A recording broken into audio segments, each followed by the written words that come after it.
Hey, Shalom, this is Brother Yuan. First and foremost, I want to give all praises to the Most High, Yahweh, Bahashim, Yahweh Shah, Bahashim, Rakakadash. I want to give double honors to the apostles and the elders of Great Millstone. And I want to say Shalom to all the brothers and, of course, the few sisters who are pursuing this truth in sincerity, all right? May the blessing of election be upon your house. Today, I want to talk about this word decadence. And decadence, it describes America and its people, all right, to the T. Now, you look up the definition for the word decadence, it says what? A moral or cultural decline is characterized by excessive indulgence in pleasure or luxury. And everybody, especially, those in the younger generation, in my generation, are obsessed with luxury, living a certain lifestyle. Um, they hate laborious work, which the scriptures, say the opposite. Um, they don't want to earn anything. You even see that with some young guys that come into the truth. They just want to be They want to be this master teacher when it took time for those who taught us to get to certain levels and understanding and mature and grow. You're not supposed to want anything in a microwave, okay? Because if you when you get something in a microwave, the foundation of the lessons along the way, the experience, and all that Rob Lab always goes into it to be tried out. You miss out on those things.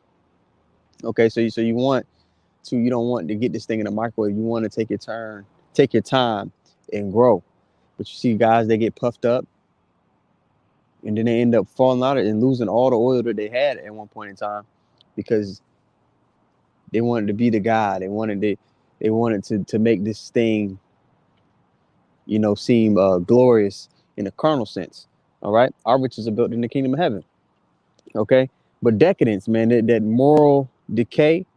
Okay. When America was first started, it was some of the things that were uplifted here was, freedom of speech, freedom of speech. All right. Hearken unto the Most High. Now, they were doing it in wickedness, of course, but there were certain things that were upheld. Family was upheld over generations since the Greatest Society, acts and laws that were pushed during the 1965. The decay of the family has been strategically disannulled. The foundation of family has been eroded over time. Masculinity has been eroded over time and looked at as something that is detrimental. It's always been painted in a horrible light. All right. So that's why you're seeing this big rise when people are trying to cling on to masculinity, cling on to, hey man, we're men, let's be men. All right. But let's go let's get some start off with this precept here. Because the people that are in power are doing this because they want the people to be in the lowest spiritual state they can be in, the lowest mental state they could be in, okay? So that they could enforce their wicked decrees, so that they could force their vibration and they could follow through their plan. They want to establish a new world order to where they're like the Most High. Okay, let's go first. Let's go to Sirach 10 and 1. It reads, a wise judge will instruct his people, and true wisdom is the wisdom of the Most High. Now, here it is. You have a country that swears in on the Bible and its courts, and all their laws and decrees are contrary to it. All right? A wise judge will instruct his people, all right? And the government of a prudent man is well ordered. And a prudent man is somebody he's thinking steps ahead. He's thinking about the future. He's thinking about the end of his actions. Verse 2, as the judge of the people is himself, so are his officers. And we know who the earth has been given. We know Job 9 and 24, the earth has been given into the hand of the wicked. All right. We know that, like it says in Habakkuk 2, that his spirit is not upright in him. He's a perverse man. He was made to be contrary to righteousness. So if the person that's in the rulership seat is contrary to righteousness, what? All the people down there that are in authority, that are in power seats, that he set up, they're gonna come with that same vibration. Okay, they're gonna push vibrations of death. Everything that's being pushed, the moral conduct, the way of life, what's right and what's wrong, all the things that are being pushed in the society are things that the Lord tells us lead to death and destruction. Verse 2 again from the top. As the judge of the people is himself, so are his officers. And what manner of the ruler of the city is, such are all they that dwell therein. And we're seeing that these people wax worse and worse. This devil, he's getting closer to his final agenda, man. He wants to usurp the throne of the Most High. All right? Let's go to Jeremiah, the 15th chapter, and we'll start at the top as well. All right? Jeremiah 15 and 1. Then said the Lord unto me, though Moses and Samuel stood before me, yet my mind cannot be toward this people.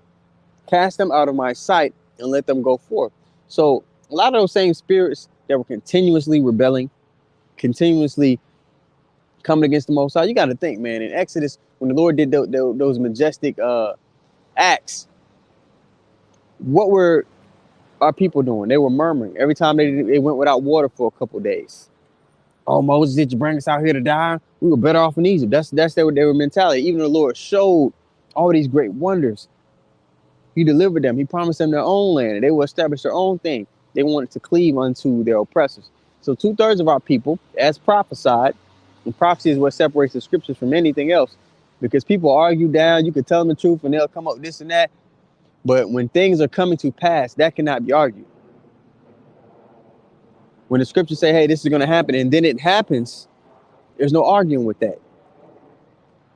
And there's no other book that does that.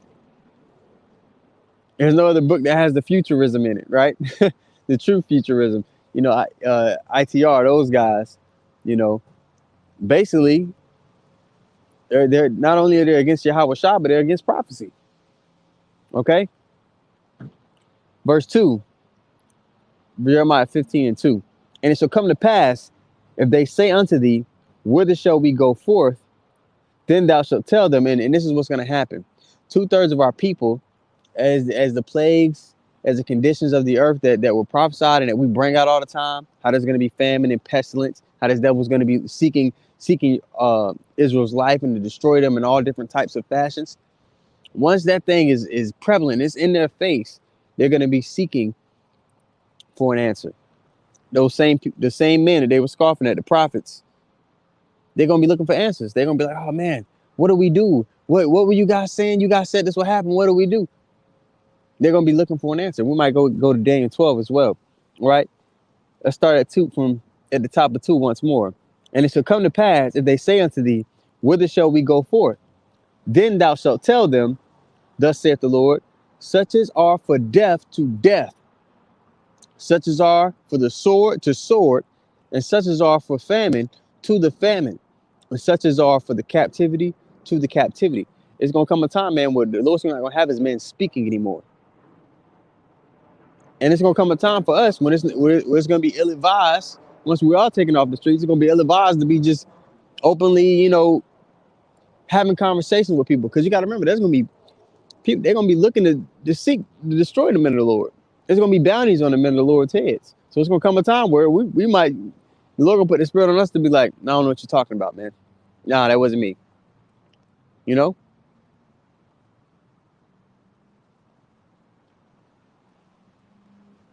All right.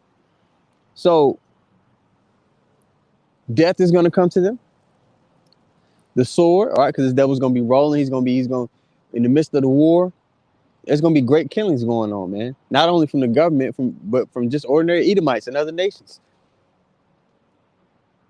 Brothers always bring up the Purge. I think one of the Purge movies, it was a government funded group that was killing off a bunch of the people.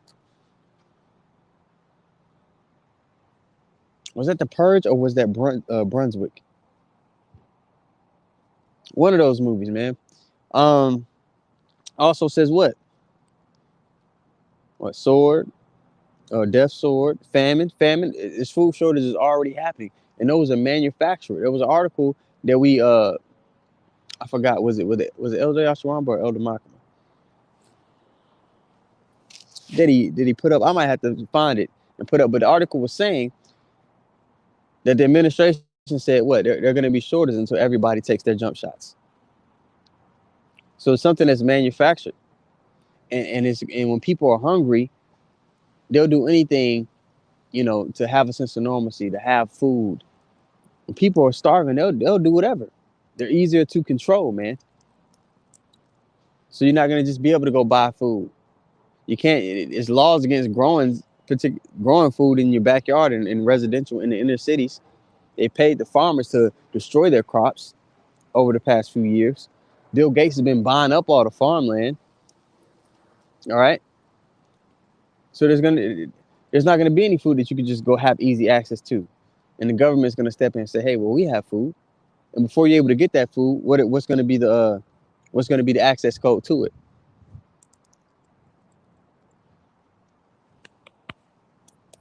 They gonna intertwine those two, and if you don't have that, man, off to the re-education, the concentration camps. That's what's and many what how do I say this? This Edomite, many Edomites have written in books and spoken on years past, just like us, saying, hey, these are the things that's going to happen if people keep relinquishing control to the government, to the wicked. The book I read in high school and in college, in college we read it. We touched on it in an even deeper fashion. But the book 1984 by James Orwell, you know, very vivid depiction of where society is headed. Now, it said what? Death, sword, famine, and captivity. You know, again, mentioning the camps that they're going to be sending people to. All right, verse 3. And I will appoint over them 4 kinds, saith the Lord. The sword to slay, the dogs to tear, and these animals, they're going to be changing their places. They already are. Seen a video the other day of it looked like a polar bear in Texas. I don't even know how. Unless it got from a zoo. I don't even know. But we're going to start to see some strange things, man. And this is all biblical prophecy. All right, this is Jeremiah 15:3. And I will appoint over them 4 kinds, saith the Lord. The sword to slay, and the dogs to tear, and the fowls of heaven, and the beasts of the earth to devour and to destroy. Now, we know that all of the different captivities and judgments our people went through, what's going to happen here in America, which is Babylon the Great, spiritual Sodom and Egypt, according to the word. We're getting ready to experience a far worse judgment, far worse times than any time documented or undocumented, man. Matthew 24:21, Daniel 12:1. All right. So that's just strike fear in people. But as you know, we have a severe lack of fear for Yahweh Shah. So these people, they don't have the wisdom. The beginning of wisdom is the fear of the Lord, and they don't have it. All right. This is Malachi 4:1. So let's also talk about, you know, after this judgment is going to be restored in a particular fashion. They always put in these movies and these dystopian shows, like there's just going to be like people just, it's going to be like a power grab. It's going to be a scrambling for power, and this people, no, the kingdom of heaven is going to be established through the Most High Son, Yahweh Shai. But let's go to Malachi 4 and we'll read verse 1. It says, for behold, the day cometh that shall burn as an oven. All right. So during World War III, this place is going to be nuked. This place is going to be burnt with fire. Let's go to Isaiah 9:5 real quick, because World War III is prophesied in the Bible, but it's a particular fashion in which World War III is going to be fought. All right. You go to Isaiah 9:5. It says what? For every battle of the warrior is with confused noise and garments rolled in blood. Right. Guns going off, cannons, men screaming. Okay. People losing limbs, garments rolled in blood. Right. And garments rolled in blood, but this shall be with burning and fuel of fire. So the way that this battle was going to be fought, this Third World War is going to be fought, is going to completely be separate and different from all the other previous wars, because it's going to be ICBM missiles are going to be used. You see?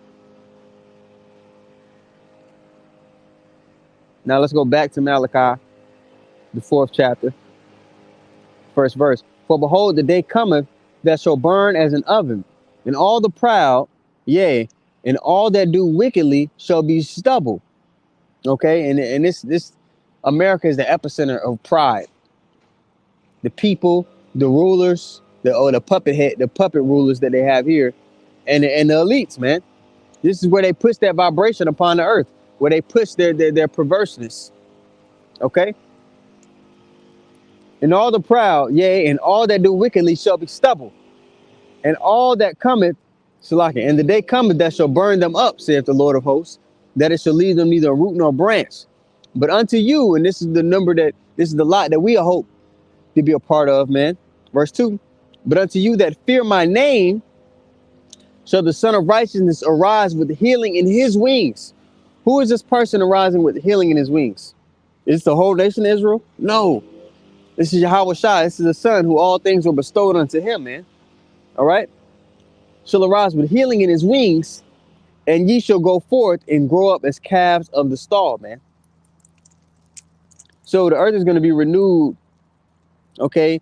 Peace and all these loftily terms that people talk about that they strive for on this side, which is not going to be obtained here on this side, are going to be obtained in the new heavens and the new earth, man. Through Yahweh Shai and the elect governing the earth. All right? And it's going to be a 1,000-year period, man, where it's going to be rough for a lot of the other nations. That's just what it is. You never get peace. You never get long-lasting peace without, great war, man, great conflict. And we're about to have everlasting peace. So that means you're going to have the greatest war and conflict. All right?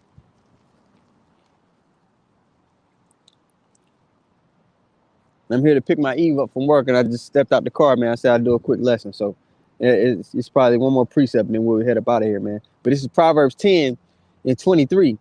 All right? But like I said, there's a severe lack of fear for people. These people are foolish. And they're getting ready to realize just how foolish they are. And that's why we always love bringing out Wisdom of Solomon, the 5th chapter, because that's going to be that I told you so moment. There's already been I told you so moments. You see with the jump shot and, Vanessa, all the things that the C theory people said that we were saying turned out to be what? Turned out to be true. Turned out to be exactly what we said it was.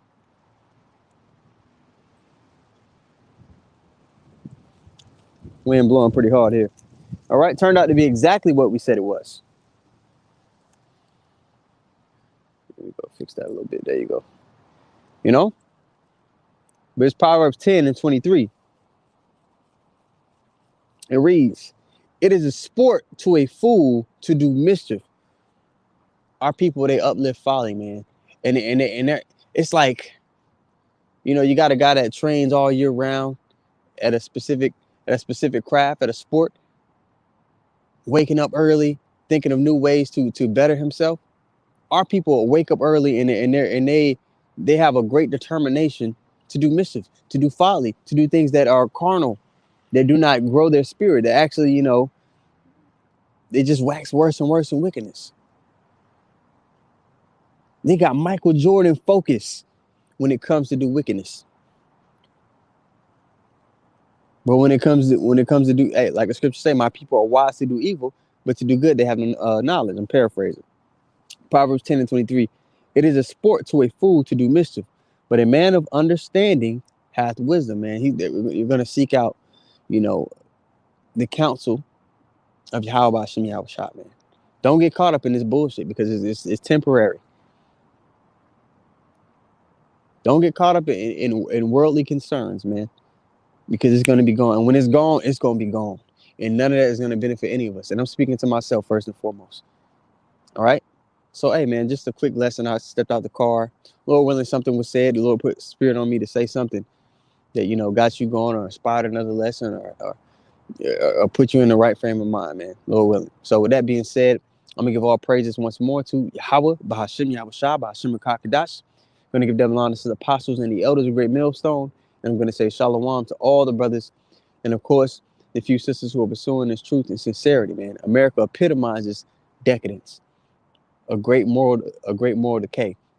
And that is a telltale sign, one of the telltale signs to the end of a society. This place is circling the drain, man. Repent before it's too late. Shalom.